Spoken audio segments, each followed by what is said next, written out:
là-bas aussi qui... Du coup, vous avez soulevé un problème qui n'avait pas été soulevé, donc j'en profite. Vous avez dit qu'il y avait un problème d'approvisionnement, et que c'était un problème clé. Pourquoi est-ce que le prix n'arrive pas à réguler ce problème d'approvisionnement? Parce que dans les autres choses... Alors, vous avez appris un premier truc qui ne sert à rien en économie, qui s'appelle l'utilité. Et il ne sert à rien parce qu'il n'est confrontable à aucune expérience. Il n'y a pas d'expérience où on mesure des utiles.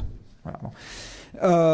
Eh bien, il y a un deuxième truc que vous avez pris en économie qui est faux, qui est qu'il y a une élasticité prix-volume qui est persistante. Alors, en fait, il n'y a pas d'élasticité prix-volume persistante sur l'énergie. Il y a une élasticité prix-volume instantanée, mais elle n'est pas persistante.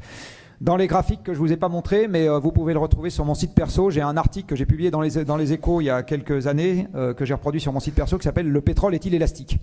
Et alors, en fait, je parlais évidemment du prix du pétrole. Et à la suite, j'ai mis des graphiques.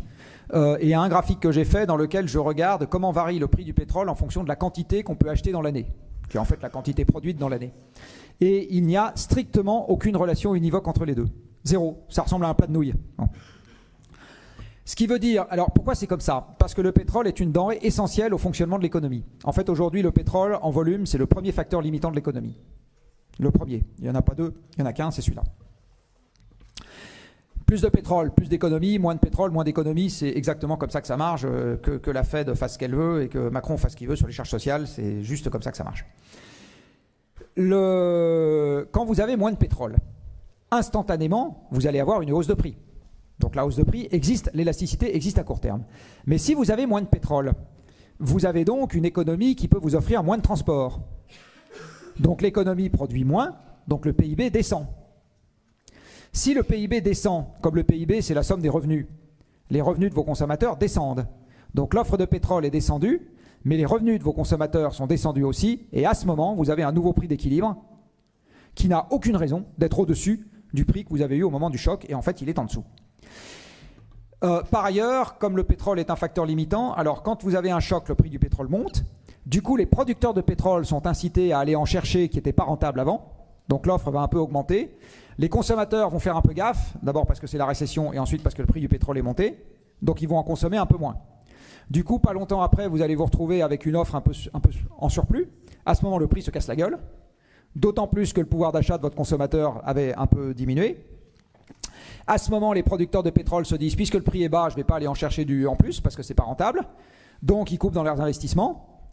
Mais comme le prix est descendu, le consommateur se dit quand même, je vais en reconsommer un peu plus.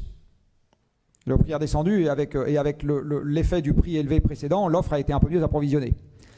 Donc il en consomme un peu plus alors que les investissements diminuent. À ce moment, la production repart à la baisse, la demande repart à la hausse et boum, et vous recommencez le cycle.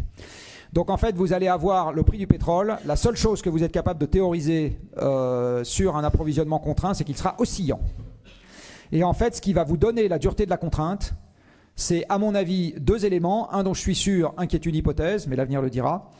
Ce dont je suis sûr, c'est que ce qui va donner la contrainte sur la disponibilité du pétrole, c'est non pas le prix de marché du pétrole, c'est la quantité d'investissement qu'il faut mettre sur la table pour extraire un baril jour supplémentaire. Et il se trouve que le premier à m'avoir dit ça aussi simplement, c'est l'auteur de The Limits to Growth, puisque j'ai eu l'immense honneur dans ma vie de rencontrer M. Dennis Meadows. Et il m'avait dit exactement ça. Il m'avait dit la rareté des ressources naturelles ne se verra pas à travers leur prix de marché, elle se verra à travers le fait qu'il faudra mettre de plus en plus d'investissements pour extraire une unité supplémentaire de ressources. Et quand vous regardez le pétrole, c'est très exactement ce qui se passe. Le pétrole de schiste demande beaucoup plus d'investissement par baril extrait, les sables bitumineux demandent beaucoup plus d'investissement par baril extrait, l'offshore profond demande beaucoup plus d'investissement par baril extrait que les grands gisements conventionnels à terre sur lesquels les drones de je sais pas qui sont allés se faire la main il n'y a pas longtemps. Où le prix d'extraction reste ridicule. Le prix d'extraction dans ces gisements, c'est 5 $ le baril. C'est 0,3 centimes le kilowattheure. Vous voyez, 0,3 centimes le kilowattheure de pétrole avec la fonction de stock déjà incluse. Le prix du kilowattheure éolien, dans les bons cas de figure, c'est 4 à 5 centimes sans la fonction de stock. Avec la fonction de stock, vous montez à 15 à 20. Donc vous avez un rapport de 1 à 100 quasiment entre le pétrole qui attend sous nos pieds gentiment qu'on vienne le chercher et l'éolienne qu'il faut construire, en plus avec du pétrole déjà, sans pétrole ça serait encore plus cher, qui nous sort l'énergie du vent, c'est-à-dire 1 kg par mètre cube, quoi. C'est pas beaucoup. Voilà, donc tout ça pour dire que le prix n'est pas le marqueur. Le marqueur, c'est le capex par unité extraite. Et le deuxième marqueur, à mon avis, ça sera la volatilité du prix. Quand on était avant les premiers chocs pétroliers, c'est-à-dire avec une offre pléthorique, le prix a été cartélisé par les producteurs, il est resté stable pendant un siècle quasiment. Après, en dollars constants, hein, il est resté stable. Arrivent les chocs pétroliers, qui est le début d'une modification de la dérivée sur l'offre de pétrole. Le pétrole croissait de 8 à 9% par an. Il ne croît plus que de 1% par an après. Un gros changement de dérivée. À ce moment-là, le prix commence à osciller. Alors il oscille avec une grande longueur d'onde, 10-15 ans. Premier choc en 1974-79, ça redescend. Deuxième choc dans les années 90, ça redescend. Troisième choc dans les années 2000, ça redescend. Ça remonte plus vite. 2008, 2009, ça se casse la gueule. 2010, ça remonte. Jusqu'en 2014. 2015, ça se casse la gueule.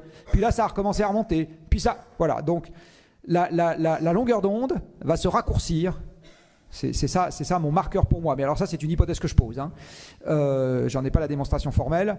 Mais j'ai envie de dire que le truc qui attire ma vigilance, à moi, qui capte ma vigilance, c'est de regarder la longueur d'onde de l'oscillation. Et plus elle se raccourcit, plus ça veut dire qu'on commence à avoir une contrainte sérieuse sur la disponibilité.